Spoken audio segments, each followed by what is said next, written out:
Rajahmundry parliamentary స్థానానికి BJP అభ్యర్థిగా పోటీ చేస్తున్న పురంధేశ్వరి అనేక ఆరోపణలు చేస్తున్నారు.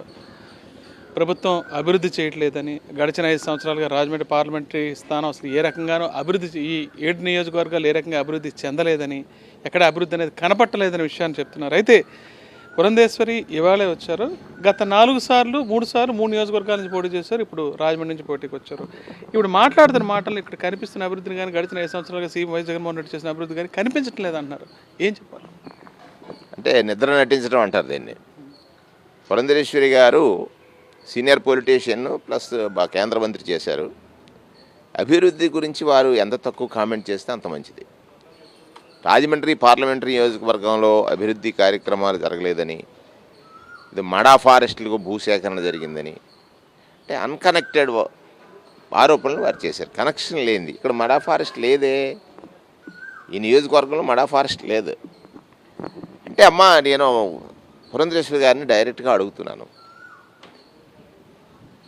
ఈ రాష్ట్రంలో లేకపోతే దేశంలో పుట్టినటువంటి ఒక పేద కుటుంబంలో పుడితేనే పేద అవుతాడు.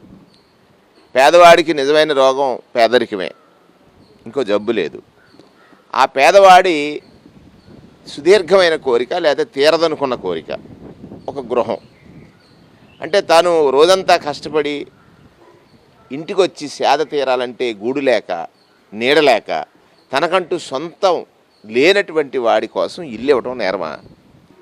అంటే మీరు చేసే ఆరోపణలో వాస్తవాలు లేవు కదా. భూసేకరణ చేయాలి, భూసేకరణ చట్టం వచ్చింది. రైతుల దగ్గర నుంచి వారికి ప్రభుత్వం నెగోషియేట్ చేసి ధరిచ్చి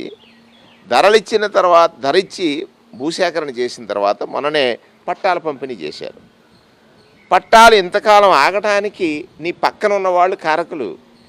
అది మర్చిపోయి మీరు ఆరోపణ చేయటం అనేది, మీరు కొత్తగానే వచ్చారు, నేను కొత్తగానే వచ్చాను. మీరు కొత్తగానే వచ్చారు, నేను కొత్తగానే వచ్చాను. నేను రాజమండ్రి రూరల్ కొత్తగానే వచ్చాను. 3లో ఈ జిల్లా వాసినే. నేను కూడా ఈ జిల్లా వాసిని. పక్క నియోజకవర్గంలో ఈ జిల్లాలో జిల్లా పరిషత్ చైర్మన్ చేశాను కాబట్టి నాకున్న అనుభవం. అలాగే ఓ పార్టీకి అధ్యక్షుడు కూడా చేశాను, మీతో కూడా తెలిసిన వ్యక్తి.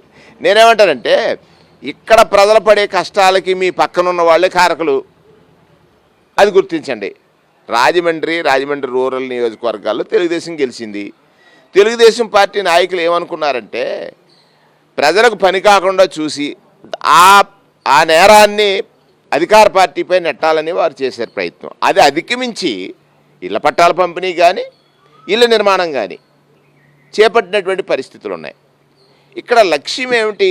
ముఖ్యమంత్రి గారు అభివృద్ధి అంటే పేదవాడ ఆకలితో ఉండకూడదు, పేదవాడు ఆత్మగౌరవాన్ని ఎక్కడా తాకట్టు పెట్టకూడదు, పేదవాడికి నేరుగా ప్రభుత్వాన్ని నుంచి సహాయం అందించాలి. ఇది చూసి కదా ప్రధానమంత్రి గారే మెచ్చుకున్నారమ్మా. ప్రధానమంత్రి గారు మెచ్చుకున్నారు, ఆర్బీకే వ్యవస్థను మెచ్చుకున్నారు, వాలంటీర్ వ్యవస్థను మెచ్చుకున్నారు. చూశారు కదా 3 రోజులుగా వాలంటీర్ వ్యవస్థ మీద మీ బావగారు, మీ మరిది గారు ఎట్లాంటి మాటలు మాట్లాడుతున్నారు. ముందు అనాయిల్లారు, వాలంటీర్ వ్యవస్థ చాలా దుర్మార్గమైంది, ఈ వ్యవస్థ వల్ల ఉమెన్ ట్రాఫికింగ్ జరుగుతుందని. ఈయన మానేసి ఈయన పక్క ఆయనతో మాట్లాడిస్తాడు. ఈయన పలుకులు ఆయన పలుకుతాడు, ఈయన మలకనట్టు.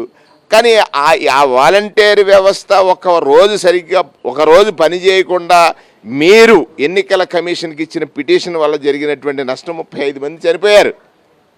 ఈ ప్రజలను ఆందోళన పెట్టాలని నేనంటాను. అదే అనైతికమైనటువంటి పొత్తులు, నైతికత లేనటువంటి వ్యక్తులు, నైతికత లేనటువంటి వ్యక్తులు పెట్టుకుంటే ప్రజలకు జరిగేది నష్టమే.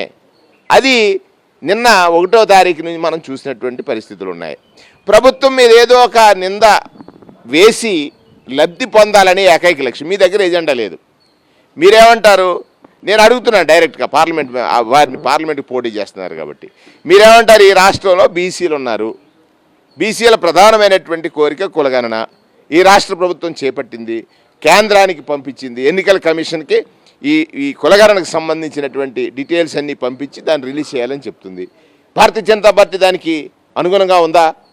మీ ఎజెండా ఒకటైనప్పుడు తెలుగుదేశం దీనికి బీసీలకి వ్యతిరేకమే కదా.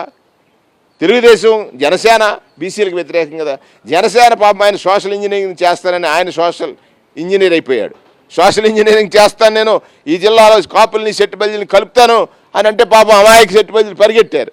ఇప్పుడు వరుస రివర్స్లో పరిగెడుతున్నారు. అమాయక ఎస్సీలు పరిగెట్టారు, రివర్స్లో పరిగెడుతున్నారు పవన్ కళ్యాణ్ గారి దగ్గర. ఆయనే కదా ఈ పొత్తుకి కారకుడు. అంటే ఒక అనైతికత, రాజకీయాల్లో అనైతికమైనటువంటి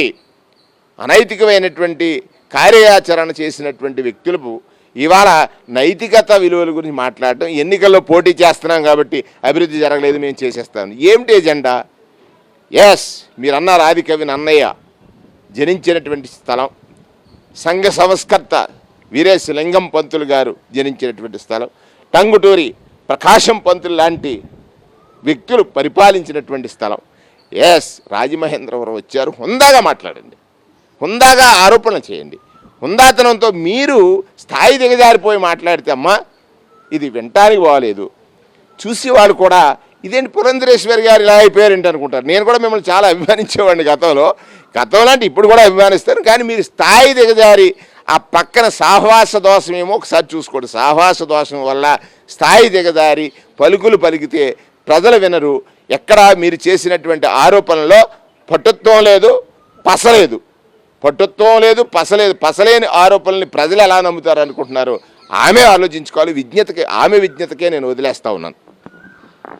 రాజమండ్రి వచ్చిన పురంధేశ్వరి ఇక్కడ అభివృద్ధి 5 ఏళ్ళుగా జరుగుతున్న అభివృద్ధి కనిపించకపోవడం దారుణం అంటున్నారు మంత్రి వేణుగోపాల్ కృష్ణ. అనవసరమైన అసత్యమైన ఆరోపణలు చేయటం వల్ల ప్రజలు ఏమాత్రం హర్షించనంటున్నారు. ఎట్టి పరిస్థితుల్లో కూడా రాజమండ్రి పార్లమెంటరీ పరిధిలో ప్రజలు ఏమాత్రం ఈ కూటమిని నమ్మే పరిస్థితి లేదని విషయాన్ని స్పష్టం చేస్తున్నారు. రాజమండ్రి నుంచి సరీష్ ఫర్ సాక్షి.